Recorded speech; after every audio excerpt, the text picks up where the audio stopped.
What is going on, guys? I am finally doing another review, and it is the talk of the town right now. It is about Elden Ring. I just streamed this game for 100 hours, and it came out last week. So I have a lot to say, and I'm going to share my likes, my dislikes. I'm going to talk about things that a lot of people aren't talking about. So yeah, let's get into it. First off, I just want to say this game made me feel like the guy from Ratatouille that ate the ratatouille at the end, and then time warped him back to when he was a kid, eating that meal for the very first time. It gave me the magic that I felt when I first played World of Warcraft as a kid, and it was a whole new world, and it was magical, and it was memorable, and it absorbed my entire life. This game is a borderline masterpiece, and that doesn't mean it is absolutely perfect. I have a few bad things to say about it, but mostly good. I think this game is insane. People will not shut up about it on social media, and I'm sure everyone is getting super annoyed by just seeing Elden Ring this, Elden Ring that. But for real, it is that good. Trust me. First off, the world is massive. The lands between are enormous. Like, I was shocked at how many times I just thought to myself, I'm gonna go do this random thing that I forgot to do, and then I end up finding like 3, 4, 5 hours worth of new content, new areas to explore, new enemies, new bosses, new dungeons. Just because you went to check a little piece of the map, you uncovered an enormous piece that you never thought existed. For example, I was running around this area underground, and I came upon this coffin sitting on top of a waterfall. I'm like, okay, let's go in.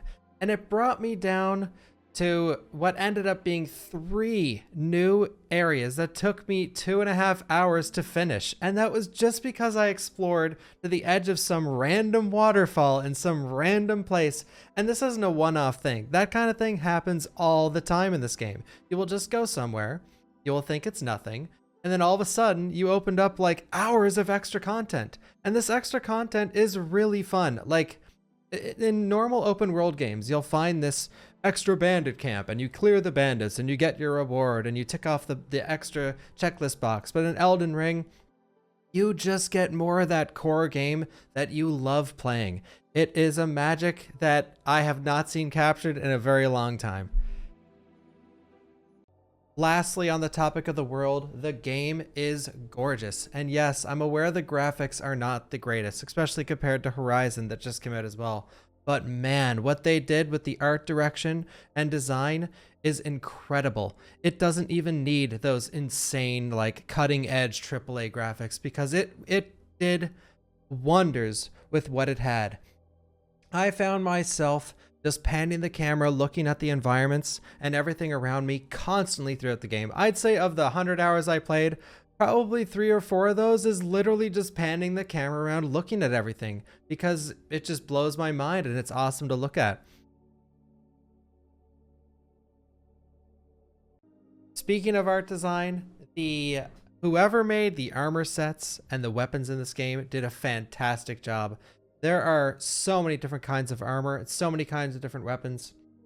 I found myself changing my gear constantly. Just, the classic, I was just playing Fashion Souls a lot of the time. I always wanted to try and make my character look really cool, and I'm sure it was really annoying to watch on Twitch because I changed what my character looked like so often, because there's just so many cool sets of gear and so many cool combinations of things you can have and look cool, and there's nothing better than playing a game where you love your character and you get attached to your character. And there's a lot of that in this game.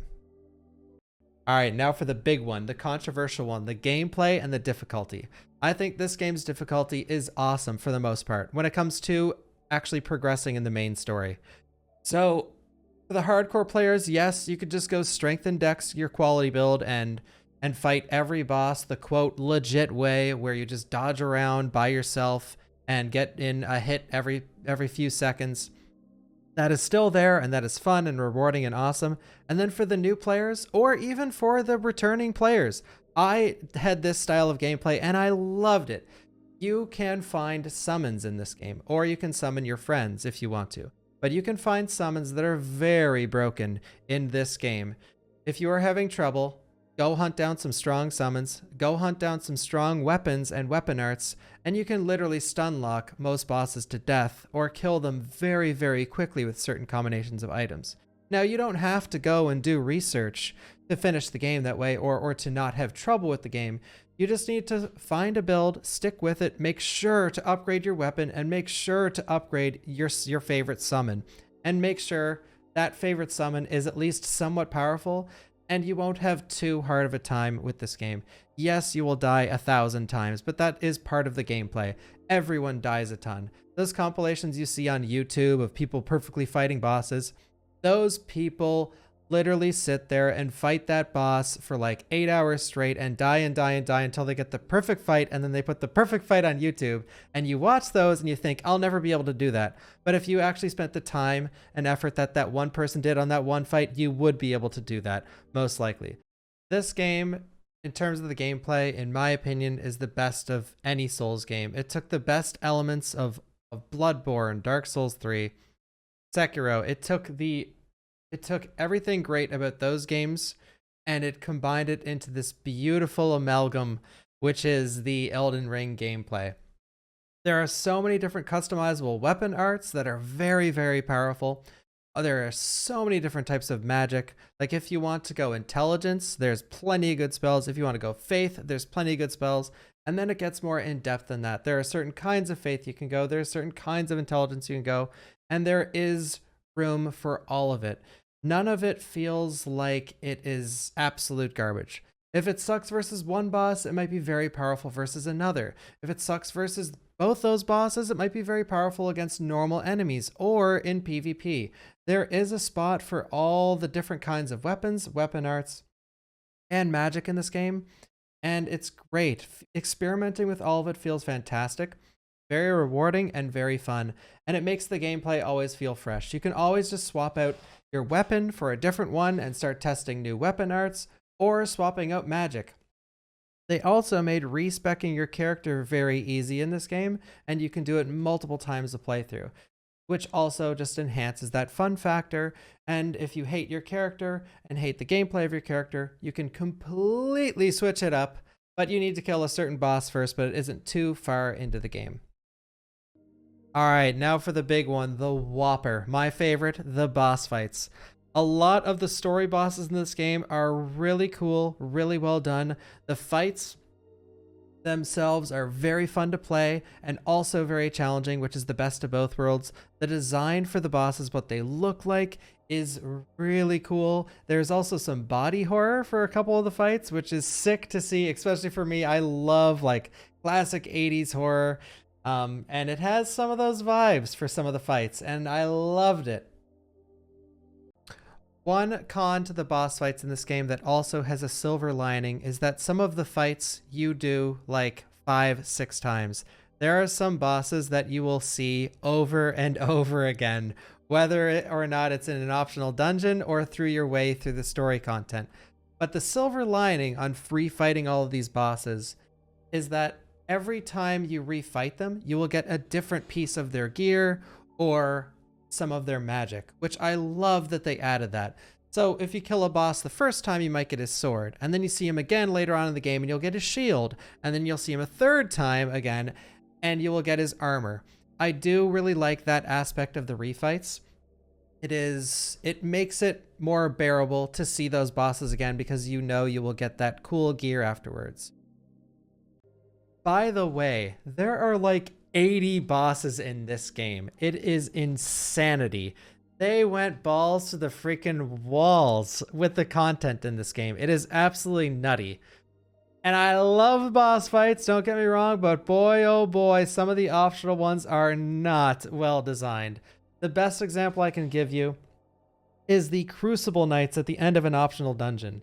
They tried for the whole ONS and Demon Prince's idea, where you fight 2 bosses at once and it's very hard, long, methodical process, and it works for those 2 examples. But for these Crucible Knights, they are both stuck together like glue, they are both hyper aggressive, and it is just an abysmal fight. It is not they just took two mini bosses, put them in the same room, and said frig it, and let the player go at it.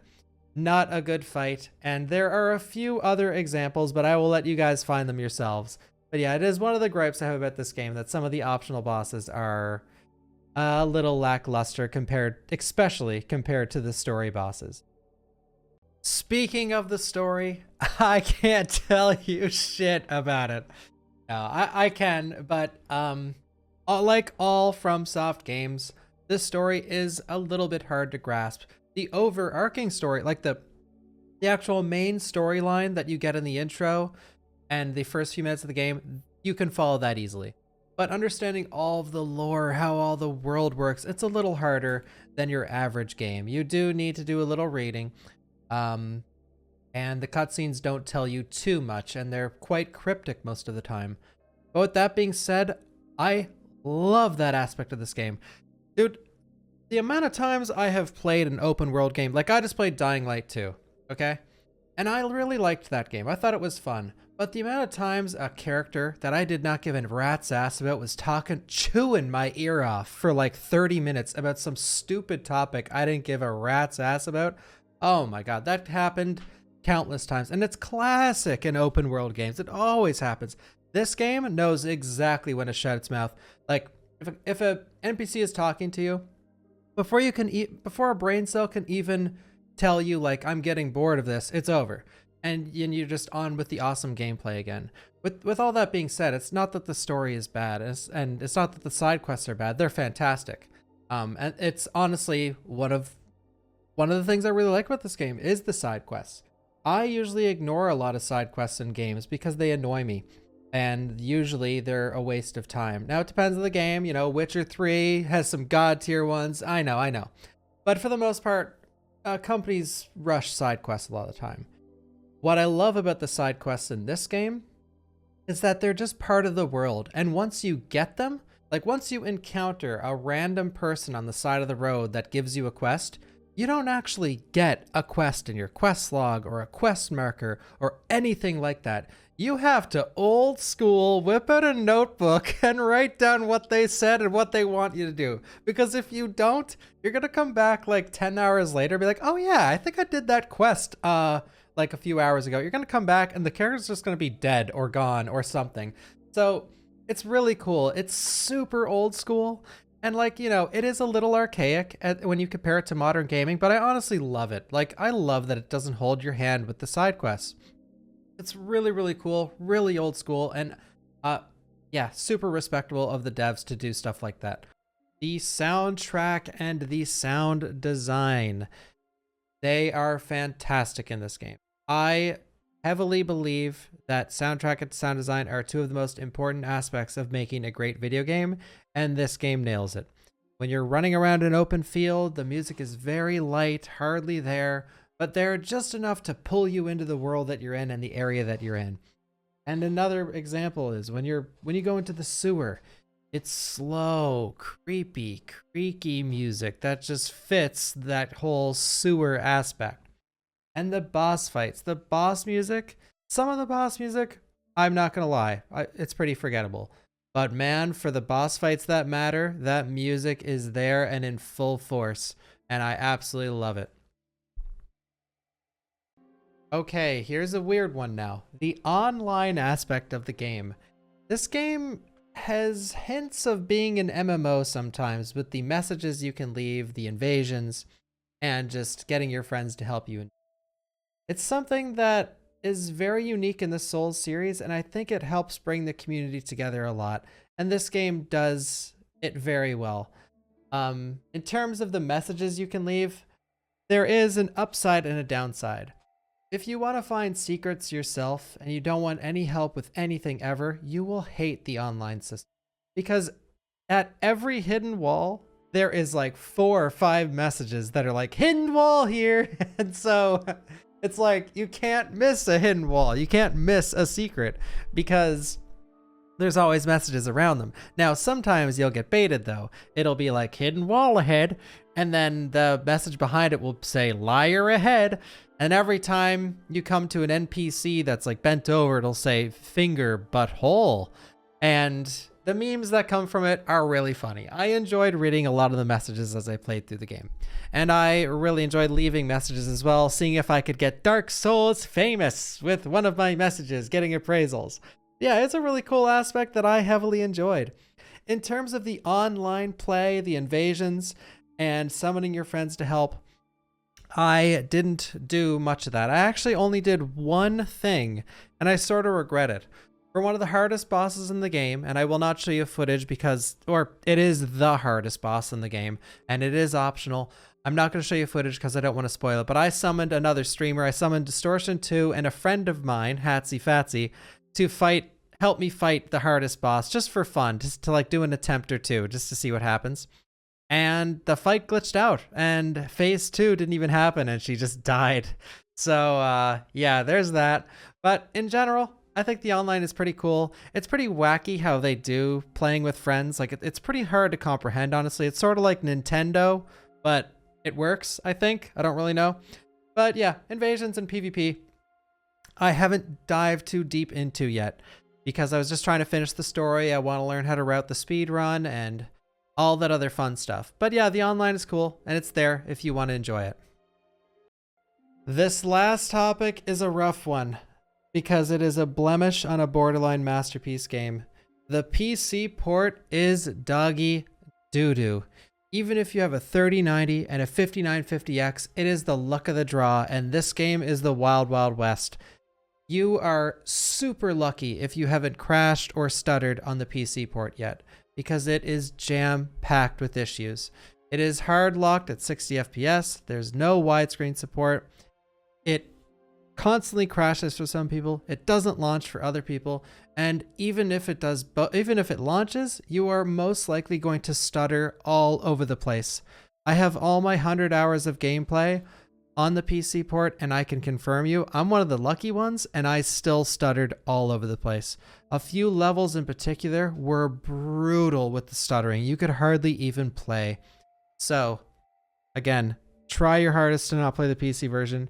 If you have to try the PC version, or it's your only option, I'm warning you, it's not pretty. So, buy it with your own risk. You may have to return the game. But yes, that, in my opinion, is the only massive blemish on this game, the PC port, and it most likely will be fixed. Usually Dark Souls games PC ports are not good off the bat, and they do tend to fix them. So hopefully that gets fixed soon. With all that being said, I personally give this game a 9.5 out of 10.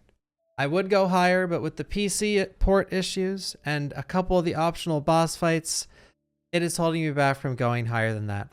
I do truly believe that this is a borderline masterpiece. I think it is the best FromSoft game ever made, and I think it is one of the best video games ever made. This game pushes the open world genre forward, and I cannot see FromSoft topping this. And if they do, holy crapola. But thank you for watching, guys. If you enjoyed the video, please leave a like and subscribe for more. And please leave a comment. If I forgot anything, let me know. I will try and answer your comment and give you my opinion on the subject that I forgot to talk about. But yeah, thank you for watching, everyone. Really hope you're enjoying Elden Ring. And have an awesome night. Oh, yeah.